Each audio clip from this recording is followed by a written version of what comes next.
Hello website people. This is an article where I'm going to read the whole article again, a bit like I did yesterday for the Ambrose Evans Pritchard thing on the euro. This is entitled "The Household Sector Always Pays for a Banking Crisis." And I'm reading it not because this is a whole new thing that I'll be doing, but it just happens to be something that I think in the whole article brings together an awful lot of very important things. And again, it's just what I feel is important. It's Jim Fickett at Clear on Money blog. The link I'm sure will be on the website. Jim writes, after the crisis, banks are recapitalised by many means, but the cost is always borne by the household sector. The current build-up of bad loans in China is likely to reduce consumption in the medium term and not a good sign for the health of the Chinese economy. Now, this was written by Michael Pettis, our friendly neighbourhood Chinese expert, where he wrote a very clear summary yesterday on how the household sector always ends up paying one way or another for a banking crisis. So it's not all China. We'll start with Europe and the United States and what happens in a banking crisis. So you'll see by the length of it whether you want to stay around and listen, but I feel it's an important article. So Pettis writes, throughout modern history and nearly every economic system, whether we are talking about China, the US, France, Brazil, or any other country, there has really only been one meaningful way to resolve banking crises. Whenever non-performing loans or contingent liabilities surge to the point where the solvency of the banking system is threatened, the regulators ensure that wealth is transferred in sufficient amounts from the household sector to borrowers or banks to replenish bank capital and bring them back to solvency. The household sector, in other words, always pays to clean up the banks. Now, this isn't some mad as hell type thing. This is a clinical analysis of historically what happens. There are many ways to make them pay. In some cases, and certainly in the US before the 1930s, banks simply defaulted and their depositors absorbed the full loss. Largely because this kind of system creates incentives for bank runs, regulators developed alternative systems by which governments guaranteed deposits and otherwise bailed out the banks and paid for the bailout by raising taxes. If the regulators are given a longer amount of time during which to clean up the banks, they can use other, less obvious and so less politically unpopular ways to do the same thing. For example, by managing interest rates. In the US and Europe, it is fairly standard for the central bank to engineer a steep yield curve by forcing down short-term rates. You know, I've dealt with this over the last couple of weeks. Since banks borrow short from their depositors and lend long to their customers, the banks are effectively guaranteed a spread at the expense of course, of depositors. Over many years, the depositors end up recapitalizing the banks, usually without realizing it. There are two additional ways used in countries like China with highly controlled financial systems. One is to mandate a wide spread between the lending and deposit rates. In China, that spread has been an extremely high 3 to 3.5 percentage points. The other and more effective way is to force down the lending and deposit rates sharply in order to minimize the loan burden and to spur investment. This is exactly what China did in the past decade. These low interest rates help resolve non-performing loans by granting continual debt forgiveness to borrowers. It's not so clear that. About 10 years ago, the Chinese had a bit of a banking crisis of their own. And you can call it the equivalent of the dot-com crash in the United States and around the world. And the resulting thing was that China has put down their interest rates for, let's say, the 10 years to make it possible for the debts that were taken out up to 10 years ago to continue to be paid. It's similar to what's happening now in the United States and the UK and the euro and other places.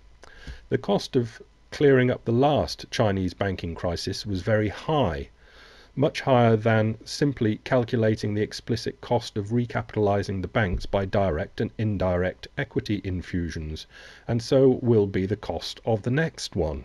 That's the coming one. The combination of implicit debt forgiveness and the widespread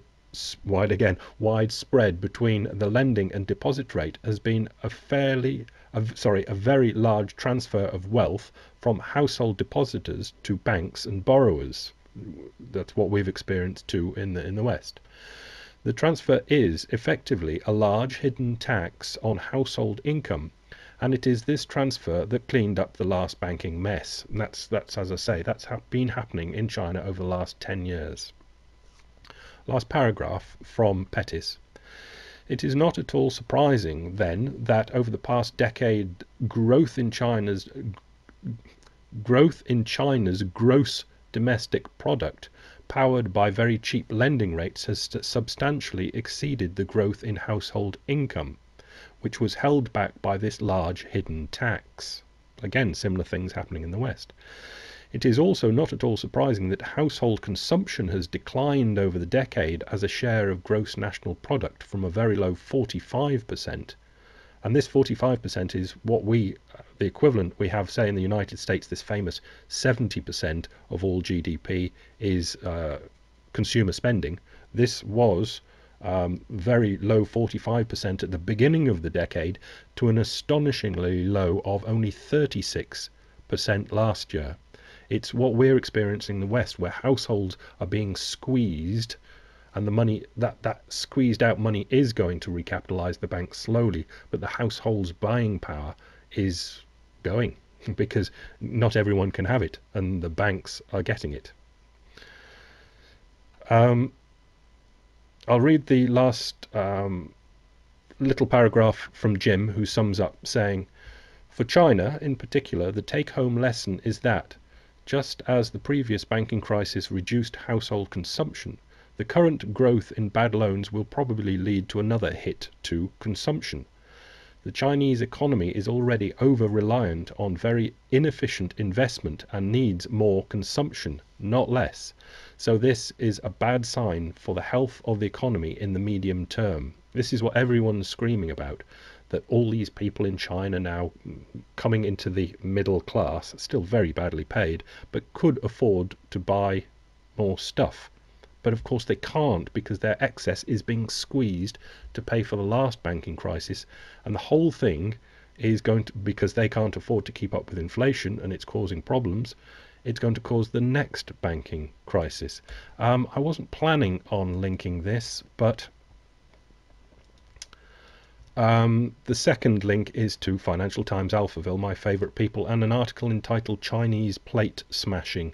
Another Day, Another High in Chinese Money Market Rates."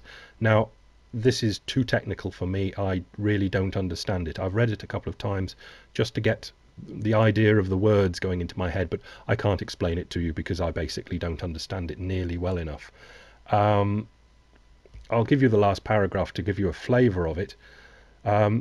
This is talking about China and what is looking like from a very technical point of view, and looking at very technical indicators of money market funds. And we had the LIBOR problems during the 2008 problem. In the West, they've got SHIBOR, and that sort of thing is what would be the interbank lending rates are getting extraordinarily high. The last paragraph said, first there were 3 interest rate hikes, RRR hikes and OMOs, open market operations. Then the interest rate hikes became impolitic. Then there were RRR hikes and OMOs. Then the OMOs had to go too. As I say, I'm really not understanding it nearly well enough to explain it, but it does look like it's proto-problems in China with money. It was always going to be tricky for money manipulators in China to get it right, because money is such a hard thing to get right. And it is starting to look, because this isn't the first article I've seen on it, that China's whole money manipulation scheme and system is starting to unravel. And if your money system unravels, obviously everything else gets shaky as well. So I'll keep an eye on it, but anybody that can explain to me exactly what's going on, I would appreciate it. But I can certainly see that there are problems afoot. Leave you with it. Okay, thanks, bye.